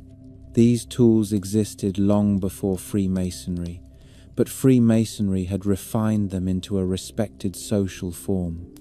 That is why its shadow appears in this period, even when the lodge itself is not issuing orders. The methods were in the air, and fraternal culture gave them legitimacy. One of the central figures who pulls Freemasonry into the story of the post-war South is Albert Pike. Pike was many things over the course of his life: a lawyer, a journalist, a poet, a military officer in the Confederate Army, and later the most influential administrator and interpreter of the Scottish Rite in the United States. He was not the only prominent Mason of his era, but he became a symbol because his career sits at the intersection of war, ideology, ritual, and institutional power. The Scottish Rite is one of the major systems of higher degrees in American Freemasonry. A man becomes a Mason in the basic 3 degrees. Then he can pursue additional degrees in systems like the Scottish Rite, which expands the ritual world into a larger structure of teachings, ranks, and titles. In the decades after the Civil War, Pike's authority in this system made him a gatekeeper of meaning for a large portion of American Masonry. He rewrote rituals, standardized degrees, and framed the rite as a moral and philosophical project with deep historical roots. For supporters, he was a builder of coherence and tradition. For critics, he looked like a man who used ritual and myth to bind a brotherhood to a worldview, including a worldview shaped by the Confederacy's defeat and the social conflict that followed. Pike's influence also reflects a broader fact about the period. Fraternal organizations were a way for men to navigate loss, status anxiety, and political change. In the North, veterans joined the Grand Army of the Republic and other groups that reinforced Union identity. In the South, veterans formed networks that preserved Confederate memory and social hierarchy. Some of these networks were public and legal, some were not. What makes Masonry relevant is not that it necessarily caused these developments, but that it provided a respected template for structured male association. When a group wants to appear serious, it borrows a serious form. Masonry, with its degrees, regalia, and ceremonial language, provided a form that was already familiar to many elites. It also provided a way to connect local power structures across towns and states. A lodge could include judges, sheriffs, bankers, and clergy. That was not unusual. But in a period when the South was fighting over control of courts, policing, and elections, the presence of fraternal loyalty inside those institutions became politically charged. If the men who enforced the law also belonged to a private oath-bound circle, then outsiders could reasonably wonder where decisions were being made. This is the setting in which the Ku Klux Klan enters the story. The first Klan formed in 1,865 inches Pulaski, Tennessee, founded by former Confederate soldiers. It began as a social club of sorts, but it quickly became a vehicle for terror, aimed at enforcing white supremacy and undermining Reconstruction governments. The Klan did not invent secrecy or violence, but it combined them with performance and structure in a way that made it highly adaptable. It used costumes and titles. It used coded language. It created local units and higher leadership roles. It claimed to act in defense of a moral order. It also used intimidation, assault, and murder. The central question for this part of the story is why the Klan's organizational style looks familiar to anyone who studies fraternal culture. It is not only because many 19th century men belonged to lodges and fraternities. It is because the Klan consciously adopted the features that make a fraternity feel binding. It created a sense of belonging that could survive fear and secrecy. It offered initiation and hierarchy. It built identity through ritual. These are the same tools that make any covert network workable. But in the American context, they also resemble the outward forms of groups, like Freemasonry. This resemblance has led to a long-running claim that the Klan modeled itself on Freemasonry, or at least borrowed heavily from it. There are a few layers to this claim. One layer is simple overlap in membership. In the 19th century, Freemasonry was widespread among white professional men, including military officers. It is therefore unsurprising that some early Klansmen were also Masons. A second layer is structural similarity. The clan used grandiose titles and a system of ranks that echoed the vocabulary of fraternal orders. A third layer is ritual similarity. The clan used initiations, secrecy, oaths, and signs. This does not prove direct copying, but it supports the idea that fraternal forms were a known model for building a disciplined organization. A fourth layer is symbolic. Both Masonry and the clan drew on imagined medieval chivalry, moral duty, and the idea of an elite brotherhood acting in defense of an order. In the Scottish Rite and other higher degree systems, there are rituals with knightly themes.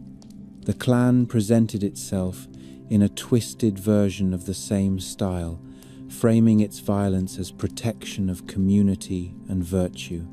This is not an endorsement of any kind. It is a description of how movements legitimize themselves. They wrap themselves in familiar moral language because naked power is harder to sell. The name most often used to connect these worlds is Nathan Bedford Forrest. Forrest was a Confederate cavalry commander, later associated with early leadership in the clan. In many accounts, he is called the first Grand Wizard, though the clan's early structure was not always consistent, and later narratives sometimes simplify it. Forrest's biography makes him a useful symbol because he embodies the post-war transition from battlefield command to shadow politics. He also had fraternal connections, including reported links to Masonry. That fact is often cited to suggest that the clan's structure was not improvised, but borrowed from existing organizational habits. Whether or not Forrest personally imported Masonic practice into the clan, the broader point remains that many Southern elites were familiar with lodge systems and could replicate their structure when creating new groups. Albert Pike is then brought back into the picture, often in a more speculative way. Pike was a Confederate general and a leading Scottish Rite figure, and critics have claimed that he was a direct architect of clan ritual or ideology. The evidence for Pike's direct membership in the clan has been disputed for a long time, and the historical record is not clean enough to state it as fact without qualification.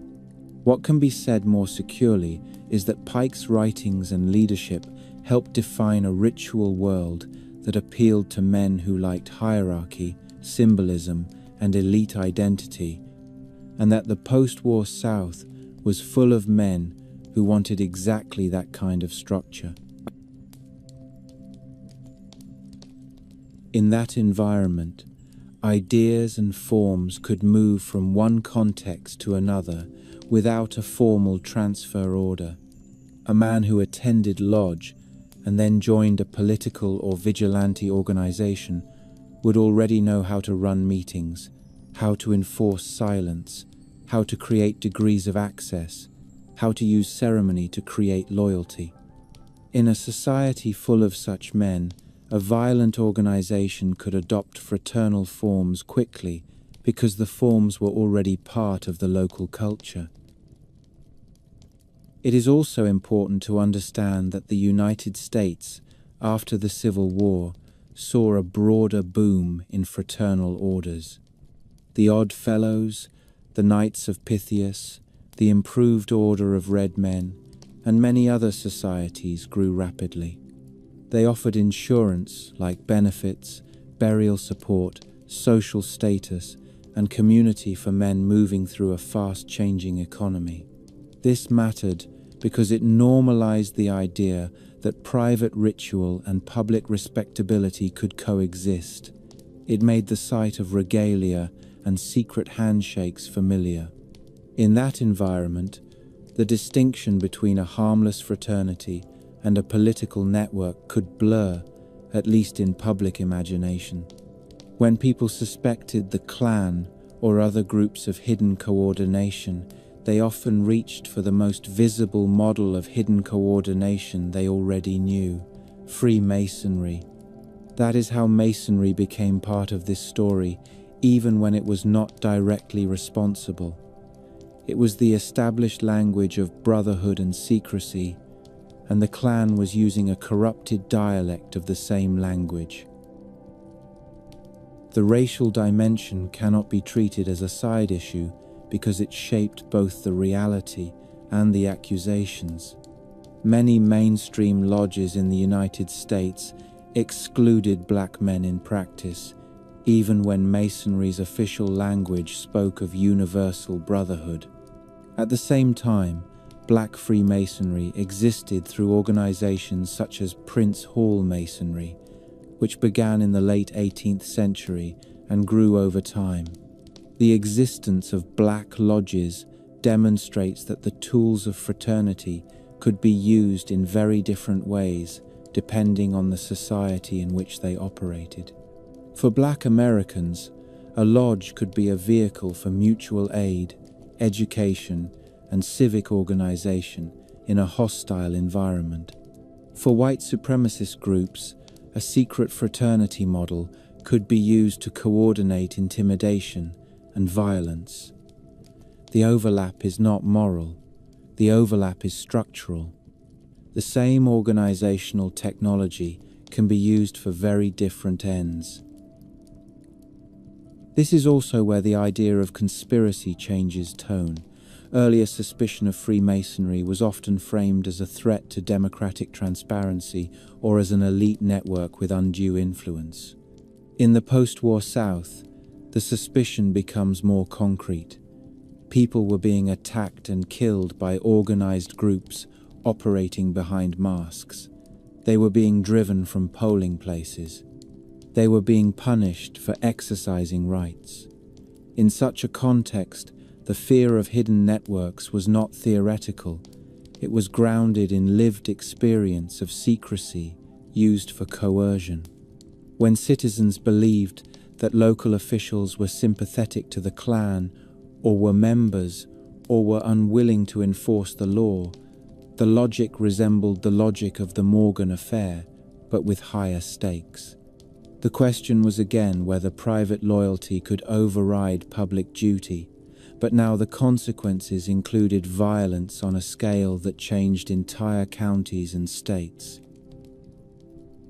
For Freemasonry itself, this period created a long-term reputational problem because it reinforced the suspicion that fraternal loyalty could shelter wrongdoing. Even if lodges did not endorse the clan, the broader culture of secrecy made it difficult for outsiders to separate one private network from another. When people hear that influential men belong to an oath-bound society and also hear that a terror organization is organized around oaths and secrecy, they will assume relationship. They may be wrong about direct command links, but the suspicion does not depend on proof of direct command. It depends on plausibility. And plausibility comes from patterns, shared membership, shared culture, shared form. The Scottish Rite and Albert Pike remain central to this part of the story because they illustrate how ritual can be used to create a strong identity that feels larger than politics, even when it is shaped by political context. The Scottish Rite degrees in the United States emphasize moral lessons and allegorical history. They also use symbols and narratives drawn from many sources, including biblical scenes, medieval legends, and Enlightenment ideals. That gives the rite a sense of depth and authority. In the hands of a gifted organizer, it can become a system that binds men not only to each other, but to a worldview, one that interprets history as a struggle between order and chaos, light and ignorance, fidelity and betrayal. These are flexible categories. They can be applied in civic life, and they can also be used to justify exclusion. When a society is under stress, people do not usually tell themselves they are acting from fear or greed. They tell themselves they are defending order. That is why ritual language matters. It provides a story that makes hard actions feel principled. The post-Civil War decades were also the years when American public memory began to be managed. The lost cause narrative of the Confederacy developed through monuments, speeches, school books, and organizations that shaped how communities remembered the war.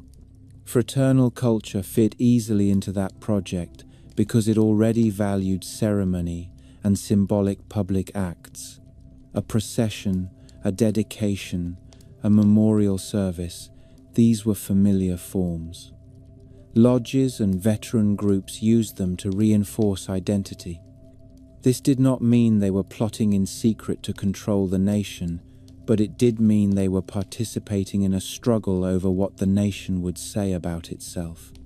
And when powerful groups participate in shaping public memory, that is a kind of influence that does not look like ordinary politics, but can shape politics for generations. By the late 19th century, the United States had become a country where fraternal affiliation could still open doors, but where the public was also learning to read such affiliation as a sign of hidden alignment.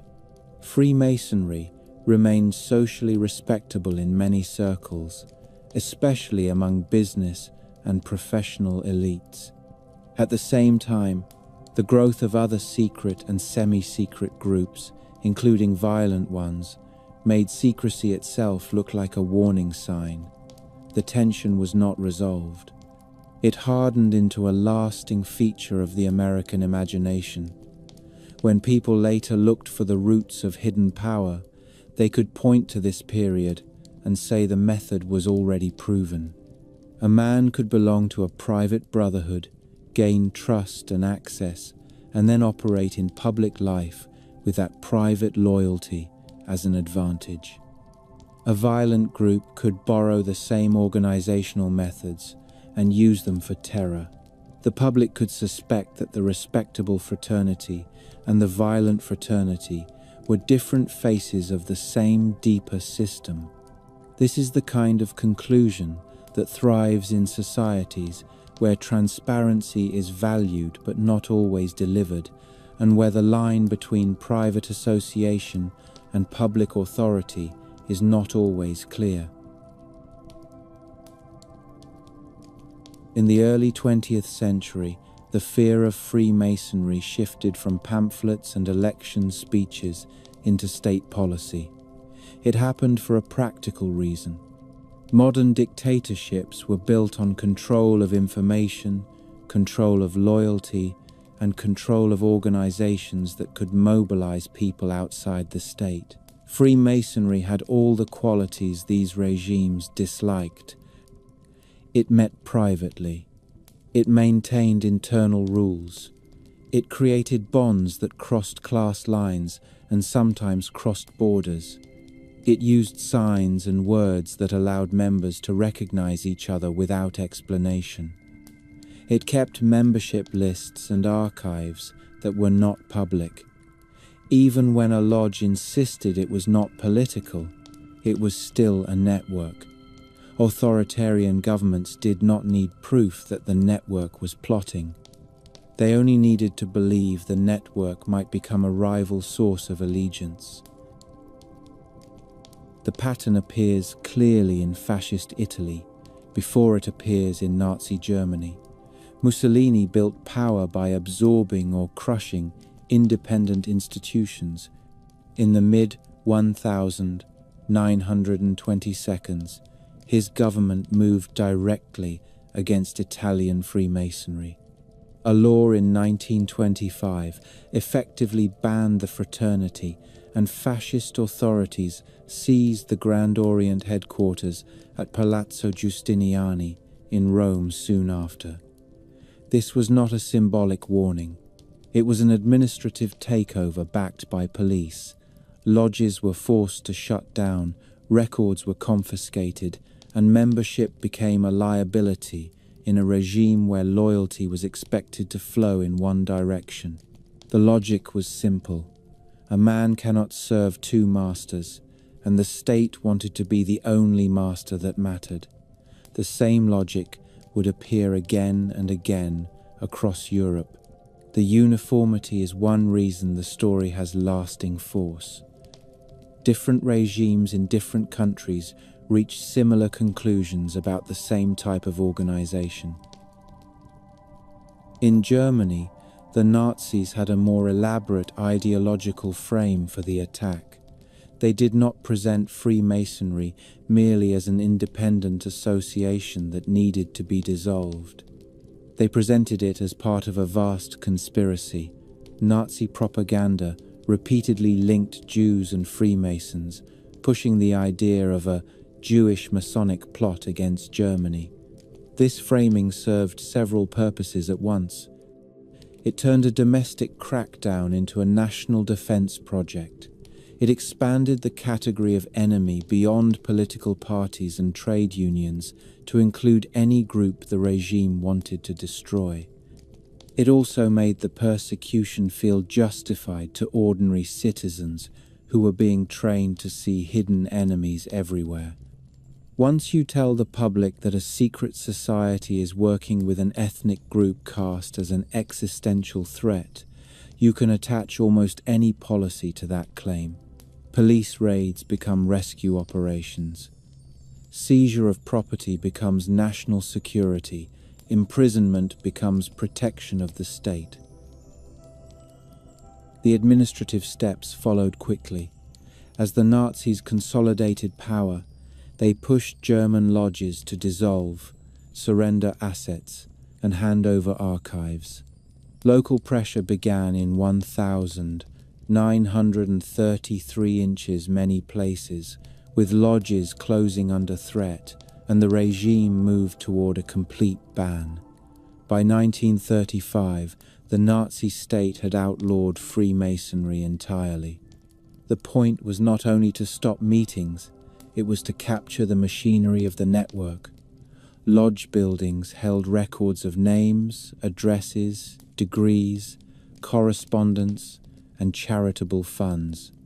Those archives were valuable for the kind of governance the Nazis practiced. It was government by file. The state did not have to guess who belonged. It could simply read the membership lists.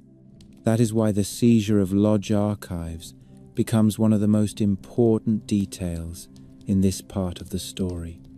A private institution that relied on discrete records found itself facing a government that treated paperwork as a weapon.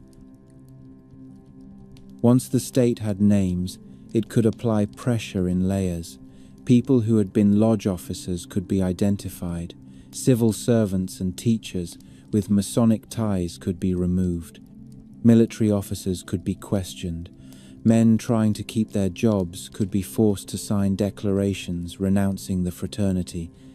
Even where there were no mass arrests at first, the effect was still punishment. Loss of career, loss of social standing, exposure as an enemy category. Then, as Nazi repression intensified and expanded, persecution moved from administration into imprisonment. Freemasons were among those sent to concentration camps, generally categorized as political prisoners in the camp classification system.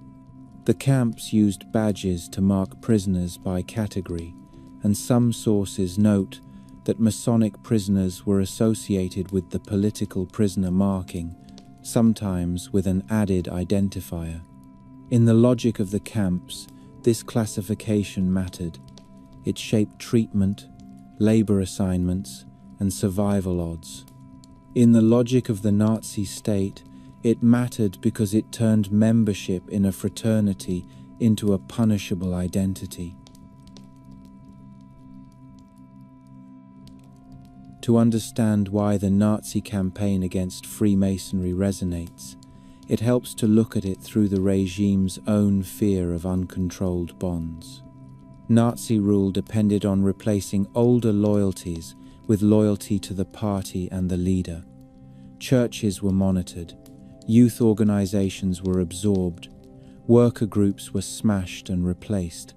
Freemasonry, with its transnational connections and its moral language that did not come from the party, represented a category the Nazis could not easily control from within. The fraternity's insistence that members owed special duties to each other could be read by the regime as an alternative chain of command. Even if a lodge never discussed politics, it still produced trust between men who might hold important roles. For a dictatorship, that was enough. The state did not need evidence of a plot to treat the organization as a potential competitor. It needed only the possibility that a loyal group might refuse an order, leak information, or coordinate resistance.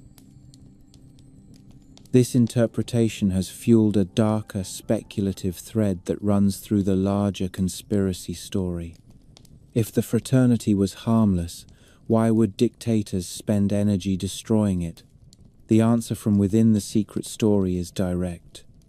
Dictators feared it because it was real power. They feared it because it had reach into elites. They feared it because it contained men trained in discretion and mutual aid. They feared it because it could hide in plain sight. The Nazis did not only arrest opponents, they hunted systems that could organize opponents. Freemasonry fit the profile of a system, especially in the paranoid worldview the regime promoted. The fact that Nazi propaganda obsessed over Jewish Masonic conspiracy gave this view a place to stand. If a regime is willing to build propaganda around a single combined enemy, it suggests that the enemy narrative was useful for governing, and usefulness often follows perceived threat. The persecution did not stop at Germany's borders. As Nazi influence spread across Europe through alliances, occupation, and pressure on neighboring regimes, the same hostility to Freemasonry appeared in different forms. In some countries, lodges were forced to close and their property seized. In others, Masons were monitored, arrested, or pushed into exile. This is where the story becomes more complicated, because each country had its own political structure, its own relationship between church and state, and its own history of anti-Masonic sentiment. But one theme repeats. Authoritarian systems treated lodges as a rival structure, and they treated secrecy as evidence of guilt. The act of meeting privately itself became suspect. Spain under Franco provides another example of how the anti-Masonic impulse became law.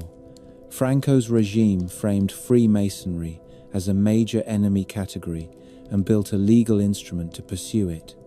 In 1940, Franco enacted the law for the suppression or repression of Freemasonry and communism, and his state created special institutions to prosecute alleged Masonic activity.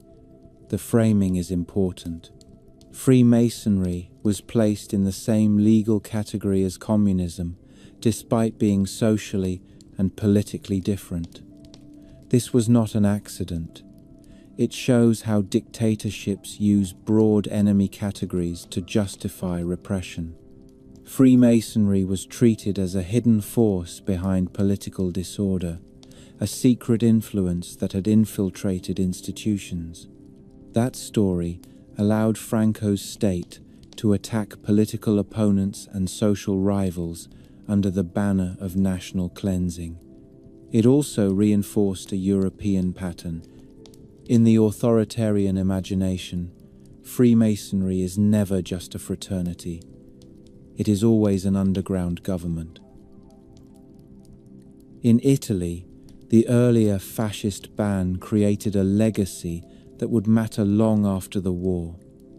The 1925 crackdown did not erase the idea of a Masonic network operating beneath the state. It drove it underground, fractured it, and created room for clandestine forms to develop. When institutions are forced out of public view, two things can happen at once. Ordinary members drift away, and smaller circles with higher risk tolerance become more central. They meet quietly. They become harder to monitor. They may also become more tightly tied to political factions because survival requires protection. This is one of the structural reasons later scandals in Italy could carry a Masonic label. When a state bans a fraternity, it does not necessarily remove the social ties that fraternity created. It often changes how those ties behave. The United States watched much of this from a distance, but not from neutrality. American public culture had long carried suspicion about secret societies, and at the same time American civic life contained many fraternal orders. That meant the news of persecution could be interpreted in opposite ways. For some Americans, Nazi attacks on lodges were proof that Freemasonry was part of a broader liberal civil society the dictators were trying to crush. For others, the same attacks were proof that the dictators knew something the public did not, that Masonry really was an influence network worth dismantling.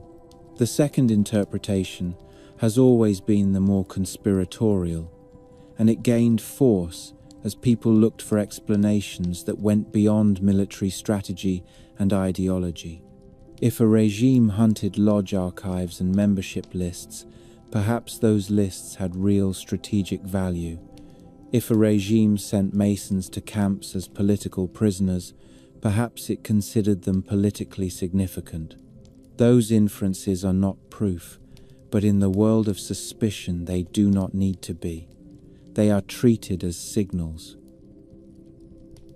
There is also a more direct operational point that often gets overlooked. When Nazi authorities seized lodge archives, they did not only gain lists of names, they gained a map of relationships, correspondence between lodges, records of visitors, letters of introduction, minutes that named officers and committees. Even if political discussion was banned in lodge rules, the records could still show who knew whom, who traveled, who held influence, who had money, who had ties abroad. In an authoritarian system, that is intelligence. It helps identify leaders, connectors, and possible sources of resistance. It can also be used for blackmail. An individual might not fear exposure as a Mason in a liberal society, but in a regime that frames Masonry as treason, exposure becomes a lever. That is why some of the most damaging consequences of persecution could occur without a trial. Pressure could be applied quietly, using the threat of denunciation. The public might never see the mechanism. The victim would. By the end of World War II, the physical destruction was obvious. Lodges had been closed, buildings repurposed or looted, archives scattered or destroyed, membership disrupted by exile, imprisonment, and death. The less visible effect was on the reputation of Freemasonry itself. The persecution added a new layer to the story that had already existed since the 18th century. Now Masonry was not only accused of causing revolutions or manipulating politics, it was also presented as a victim of regimes that claimed to fight hidden enemies. That dual identity is part of why the fraternity remains difficult to pin down in public imagination. A group that is attacked by dictators can be seen as a defender of civil society. A group that is attacked as a hidden conspiracy can be seen as confirmation that it had hidden power. The same historical record can support both readings, depending on what a listener already believes. After the war, Freemasonry rebuilt in Western Europe and continued in the United States, but the post-war world was not the same. Intelligence services, clandestine operations, and Cold War politics normalized secrecy in government itself. Networks of influence became more professional, finance became more international, political conflict moved into covert channels. In such a world, a fraternity built on discretion could be treated as harmless tradition, or it could be treated as one more layer in a landscape already full of hidden structures. In places where democracy was fragile and corruption high, the idea that an inner circle could operate behind official institutions became more believable. And once that belief takes hold, the label Masonic becomes useful. It becomes a shorthand for a certain kind of covert coordination, whether or not the official fraternity recognizes it.